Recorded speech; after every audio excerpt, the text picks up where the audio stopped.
And they have a pretty good, what do you call it, e-library system, whereby some of the materials that you Google online, and then they say you have to pay for it, or you have to buy this article. Then I go to University of Malaya, and University of Malaya somehow or other has an arrangement, and they will just download it for me. I don't have to pay anything. So yeah, in addition to the KMC, these two are the libraries I used. Indiana, when I went there, I collected as much materials as possible. Again, the library was very good, and they were very generous, very, very generous. They allowed me to download anything I wanted. They allowed me to print anything, scan anything, even the old books which weren't on, on microfiche and like that. I was allowed to photostat. So in that sense, I was very lucky. I don't know whether you all would have that same opportunity. But if you are here and you need to do some text research, the University of Malaya is pretty good. I want to know regarding the plagiarism of the student and the other Mm-hmm. plagiarism as well. So my point is, when you write, I thought it actually how thick and like 500, 600 pages. Yeah. So my point is, any part of your thesis, for example, I'm not saying I know you did so any part, let's say, if you just like cut and paste and just stated the order and the year and so on and so on. Okay, if you're quoting, if you're taking a quotation out of somebody else's work, it's got to be italicized, right? So it stands out from the body and the writing. You have to attribute it, and you have to put the page number. Okay, so that's very strict. You cannot. You cannot. If you are extracting a meaning out of the article, for example, use words and meanings which are different, attributed. If you're not able to, quote it. Yeah. If it's less than 20 words, quote it in your paragraph, but still italicize it. If it's more than that, take it out, put it as a block paragraph, italicize it. For example, like just now you said summarize or finding, and we have to like use our own language. Yes. Try to use your own language. If you cannot, make sure you italicize it and attribute it. The other thing also that I learned is, okay, sometimes you're reading a book, all right, and that book refers to another piece of work, okay, and then you try to find that work for yourself so you can read it. A lot of times you cannot. What you need to do is you need to quote the book that you're reading, which refers to that work. Yeah, that's the way you do it. Okay. Anything else? You can email me if you have any questions later on. I'll be very happy to help. Do you want me to go through my Waqf? Yeah? Okay. I'll try to be very quick.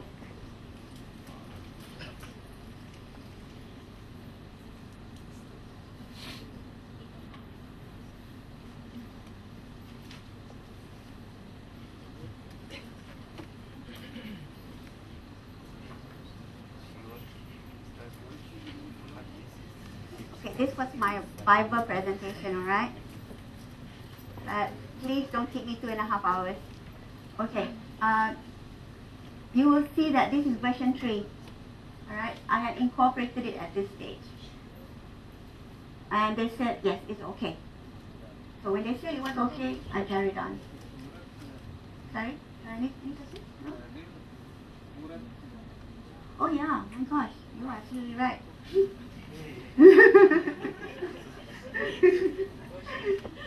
Okay, let's pretend we didn't see that, alright? Okay, and then I have my agenda, and this agenda was for the Viva. Yeah, it's not according to my thesis, it's for the Viva. So I stated the research objectives, my literature review, the problem statement, my claims, my methodology, my findings, my proposals, and the conclusion. And my research objectives was really looking for reform, yeah, in Malaysia. Because the problem is Waqf needed to regain credibility in this country. And also, so that we could create more Waqf. I think people were reluctant to make endowments because of the problems that we have with the State Religious Council becoming sole trustee. And most people don't like that idea. And the background was that charity is a big component of the Islamic State. And I also mentioned there were other safety net institutions, for example, zakat and nafkah. But this depends on the different levels of hukum, right? So zakat is fardu and nafkah is wajib, whereas waqf or sedekah is sunnah. So I was dealing with the sunnah aspect. And in doing these extra bits, how do you persuade people to give? And then also I talked about the legal requirements for waqf under the fiqh. So my literature review essentially was, I talked about the historical evolution of the Waqf. I mentioned the precursors. I didn't start at the time Prophet Muhammad introduced it to Omar, but I actually started from before and did some research on what the precursors were. And I also went into the legal framework for the Waqf. I don't want to bore you with it, but basically there's some requirements or elements for setting up for founding a Waqf. And then the introduction of Waqf into the Malay states. Okay, a little bit of history. Malaysia, as you know it today, is not what it was 150 years ago. All right. There were when the British came, there were essentially, or before we were independent, there were essentially 3 areas of influence. There was the Strait Settlements, which consisted of Penang, Malacca, and Singapore. Think about them. These were British trading posts. They were not Malay state. They were not anything. They were British trading posts. They're subject to British law, and they had British judges and British everything. And before the independence, anybody born there, I think, considered British as well. Yeah, it's true. It's true. So the perspective there is different. And then you have the Federated Malay States, which consisted of Perak, Selangor, Pahang. Apa lagi satu? Negeri Sembilan, yes, that's right. Oh God, I was sick. Yes. So these were Federated Malay States. And what happened in Federated Malay States? That they have sultans, but the British insisted that there were residents or advisors placed in these states. And then there were the unfederated Malay states, consisting of Kedah, Perlis, Kelantan, Terengganu, and Johor. Okay, they didn't have British residents, but they had so-called advisors at a very, very much later stage. But in those states, the sultans were a bit more, had more autonomy. Okay, so progressively, the introduction of Islam and Waqf into the different states had 3 different treatments. So I brought that up. And then the impact of English trust law in Malaysia, because the English had their own ideas on how to handle trust, and they thought the Waqf is the same, and they did that. All right. So in the Strait Settlement, you will find, if you look at the case law, that's how they dealt with Waqf, as if it were in English trust. In the Federated Malay States, they similarly, there was the same treatment. In Johor, it was different because Johor was special. Johor's sultan was very modern, very forward-looking, and he had determined early on in the late 19th century that Islam was the state religion. As a result of that, even the British judges, they were respectful of that, and they were more mindful. But even then, they introduced laws to impose English law, English values, English rules on Waqf within the state. And then I went into the economic role of Waqf. As a background, I went into the economics of philanthropy and why philanthropy is important in any economic system. And then there's the Waqf economic contributions in the past, all right, as a background. And this critique of Waqf legitimacy came in at last stage. This was the opposing points of view that was raised to me. I didn't like it, so I didn't put it in. My external examiner said, oh, why didn't you talk about this? I didn't like Timur Quran, okay? So, so that's my admission. Most of the critique came out through Timur Quran's work and book, but I put it in at the last stage, and I had to address it. And then I brought in ideas of social entrepreneurship, and this was for purposes of going forward. And then we talked about governance, because I wanted to talk about governance for Waqf, and what we needed in this country later on. I brought in corporate governance and non-profit governance as it's done in the US and in Turkey. Sorry. Yeah. Oh dear, I'm sorry.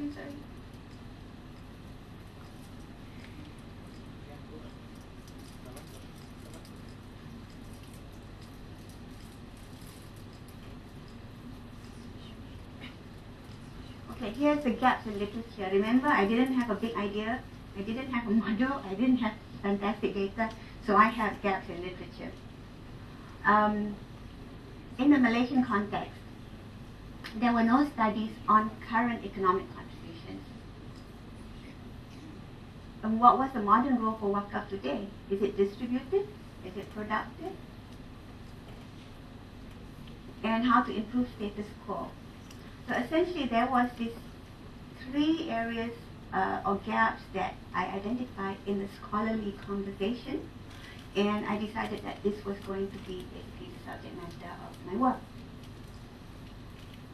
And of course governance. We don't have any literature on governance, Waqf governance here in Malaysia. So my problem statement essentially was centralized control and management of the Waqf in Malaysia today is inhibiting its full potential as an economic institution. To me, the Waqf is not solely a religious institution, it's an economic institution, and we could actually utilize it. And my thesis was to optimize the Waqf potential as an economic institution through reform. So we needed policy change, we need legal revision, we need economic incentives, and we need a governance framework. And my three claims, like I mentioned to you just now, my three hypotheses, was historical, British colonial policies, the case for change was the economic, what was the opportunity cost if we didn't change, and what's the solution for us? That was it, policy, legal, economic, and even the worldview, we have to change our approach to Waqf, as well as governance. Research methodology, I've mentioned this to you earlier. So, wrong again. It was qualitative, but you know, I had that in, okay. It was forgiven, they forgave me. And historical factors, I told you just now, I use content analysis and legal reasoning. Case for change, I use content analysis, comparison, case studies. And my solution was content analysis. And my findings. For the first claim, which was the historical one, there were British economic interests that ensured the Waqf was put aside nicely as a category under Malay custom and Islam. Malay custom and the religion of the Malays. Okay? That it was a British colonial construct whereby they wanted authority, jurisdiction over every aspect of life here in the Malay states, but they allowed the sultans autonomous space in two areas, Malay custom and what they call Malay religion. So what eventually happened was, because of this pushback factor, the sultans became very jealous of their space. Yeah, their autonomous space, they didn't have much left to them, so they guarded this space very, very jealously. So the Malay religion, eventually identified as Islam, fell under Sultanate influence, sole Sultanate influence, and that has permeated through our laws until today. And that's why you find a lot of sensitivity. You talk about Waqf, and people are very sensitive because you're talking about the sultans. So we have to be very careful when we talk about the Sultanate space.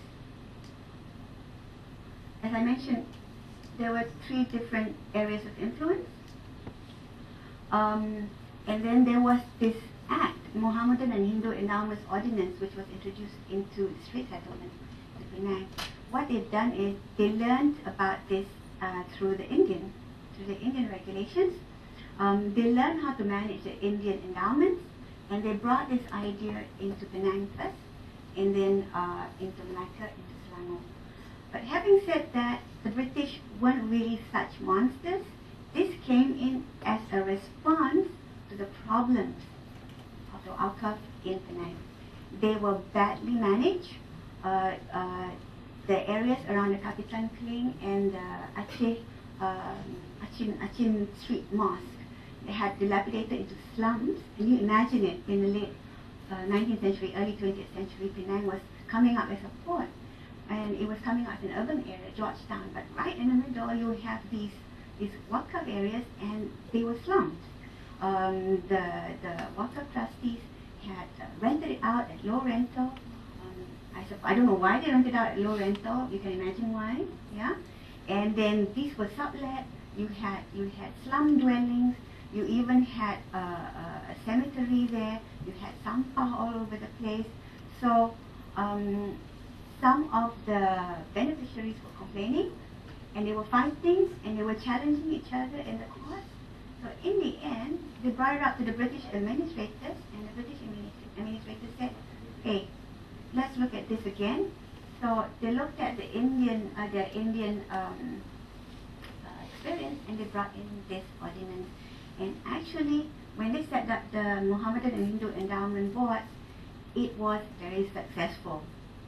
Yeah, so it was very successful, and they replicated it in Malacca and in Singapore. All right. At the same time, what was happening in Kelantan? They set up the first state religious council in the whole country. And that was in 1905. The reason being was because Kelantan was a very backward state, and they saw in the Federated Malay states, the British had developed. There was infrastructure, there were roads, there were everything. But Kelantan was being left behind. So the Sultan was very worried, what are we going to do about this? So the ulama decided, why don't we set up a religious council, and let's centralize the collection of zakat and fitrah into this. As it turned out, that state religious council was very successful. By the 1930s, they had their own school, they had a big office. I think they were collecting 30,000 a month. In those days, a huge amount. So it was very, very successful. So you look at it, you have the MHEB, the board, it's a 3-state settlement. You have the successful Kelantan State Religious Authority, and then you have this institutionalization of Islam, whereby you had that British construct, the Sultanate space. So all these factors came into being, and you can say that the British sort of suggested this to the Sultan, but I think it wasn't difficult for laws to be passed, whereby the State Religious Council of each state came about. Number one, eventually all the Awqaf fell as under State Religious Council and vested under them. So yeah, that was the historical aspect. The result was institutionalization of Islam and a centralization of control over Waqf as part of Sultanate autonomous space. And that was my finding. And then eventually after independence, because you can't keep on blaming the British forever, because we were independent in 1957, it's 2011, right? We don't have an excuse. What happens is the states have intensified the control over the Okay, the second claim, the finding for the second claim is that I looked at the contribution of non-profit sectors to economic growth in the US and in Turkey. Yeah, the reason why I did that was I wanted to show it is possible for non-profit institutions like foundations are very similar to Waqf, to contribute. And the reason I chose US is they had data to prove that. And Turkey also similarly are coming up. Oh, okay, what's this formula? All right. Okay. All right. This was my idea essentially. A lot of Muslim countries we have savings. Okay, we have a lot of savings, but we don't have a lot of investments. Where are all the savings going? Is being kept maybe somewhere. Yes, it could be under the pillow. It could be gold. Yeah, it could be gold. And you will find, and I had articles, and I went to the Bible with articles to show that Islamic banks have a very high liquidity rate. I'm sure you all know this. So why is it that we have a high liquidity rate? There weren't enough avenues for investment, Sharia compliant investment. Okay, fine. I said you cannot find it in business to invest it in philanthropy. So when you have savings that's higher than investment, what tends to happen is your GDP will contract. Okay, so channel some of that savings to W, which is Waqf, and what Waqf will do is through C, which is consumption, either directly spend money on those that need it, or buying products and distributing to those that need it, or through themselves investing through social entrepreneurship, setting up social businesses. They can therefore contribute to growth and development. So that is what that formula is all about, essentially. So my findings was that in US and Turkey, this was what was happening, and they have data to show that. And I also suggested a model, a model for how the enterprise, the Waqf can act as a fund to help other Waqfs come about, or other non-profits. In that way, multiplying the effect of one Waqf, through other Waqfs. And my result is that there is a real place for the Waqf in the economy, and the US and Turkey demonstrate the possibilities. Oh, I don't want to go through this. It's already 1:30. You all hungry? Okay, this was my enterprise Waqf file. Waqf is a vehicle for social entrepreneurship. Now you know why it's 2.5 hours long, right? Okay, so, let's imagine you have non-profit beneficiaries. They have a problem with fundraising, and because they don't have funds, they can't exist. It's very difficult for non-profits to exist. You have donors, like you and me, okay, or like Abu Bakari, and we want to give our money, but we don't know how to do it. And we want to be involved. We don't want just to give our money. We want to be sure the money is being spent properly, and we want to be sure that there's an impactful social result. So what do? It's an enterprise Waqf fund. Donors endow to the enterprise Waqf fund, and essentially pass it on to non-profit beneficiaries. The structure of the fund is quite simple. Okay, I'll talk to you about it at some other time, because this was a whole other talk, and I don't think I can get you through in less than an hour. There is a wakil, which the Enterprise Waqf Fund engages to manage it. There could also be a subsidiary which will support it through research. And essentially that was it, to act as a conduit for supporting other non-profits. And my third claim was that basically we needed a legal entity for the Waqf. Right now the Waqf is a spirit without a body. We need to have it incorporated. It must have rights. It must be a proper legal framework. You have to give economic incentives. The taxes are all wrong. No, you can't incentivize people to give money if you don't provide incentives. There's a historical legacy that I was talking about, which we have to change. And then we have to change our attitude perception towards the Waqf. And the result was and account the current issues, demonstrate that there is an outdated approach towards the institution and its management. And my proposal for reform essentially is that we should have a modernized approach and structure for the Waqf so it can optimize its economic potential. And it involves 7 strategies. It required policy changes. Yes. Don't we know that, right? The law has to be revised. I actually provided details, but if I told you all this, you're not going to go home before 3 o'clock. So I just go directly. What type of economic incentives we need to give? No, why will you come? I'm really sorry. Oh yes, and then I suggested that we must incorporate the Waqf and give it rights and a legal framework. I'm not quite sure, am I repeating it? Yeah, it does seem to be repeating. Alright, and finally there's good practices for Waqf governance, which is important because I think this inspires trust and confidence. So in terms of governance, they have to provide stewardship, leadership, direction, blah blah blah, blah blah blah, okay? But what I'm actually saying is we are suffering from a lack of confidence. The main problem with the State Religious Council is we don't have confidence in the way that they're managing the Waqf. Even if we incorporate them, even if we liberalize the Waqf, if we do not provide a governance framework, the same problems will occur. So I'm saying that in addition to the strategies that I mentioned earlier, we must produce a governance framework. And in my thesis, I outlined what is required for the governance framework as well.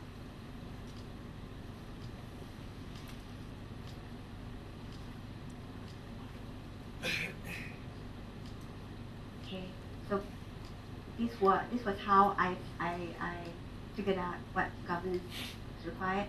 I'm saying that it's compulsory for public and public purpose and public supported Waqf. It is compulsory because they have to account to us, but it's also good for private Waqf. Essentially that was the conclusion, and that was my viva. Thank you very much. Ooh. So all that I can say is wow. That was very good presentation. I'm sure all of us have benefit from Tunku Alina. And please look out for my another announcement because next we'll be presenting our friend Shikin. This is the 3rd INCEIF PhD graduate. Alright, so until then, thank you all for coming. And please help yourself to the rest of my time. Thank you.